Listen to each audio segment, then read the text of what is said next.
Hi, Mark Whitaker coming at you again from InfoComm 2026. Welcome to Lenovo.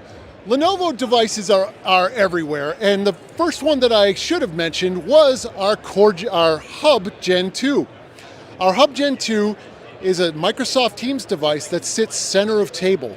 So because it's center of table, it's closer to the audio, it's closer to the experience, and you could see right across the top right here, 4 microphones, beamforming microphones, and in the neck of the device, we can see the speakers set up right on down in here.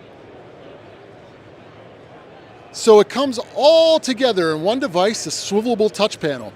So all you need to do is add a camera and a display, and you have a fully functioning system. A lot of our customers really enjoy this device because they're rock solid as a tank. I've literally had these things shipped to me in pieces. I put it back together and it worked fine. So it's amazing what this device can do, the punishment it can take, et cetera, et cetera.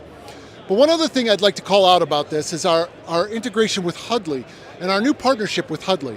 This is a Hudley L1 that we have paired with our ThinkSmart Hub Gen 2. Beautiful cameras, beautiful devices, and there's a lot more to come from our partnership there. Thank you very much for joining with me here today on InfoComm 2026 at Lenovo. For more information, look at lenovo.com or check out smartcollab.us.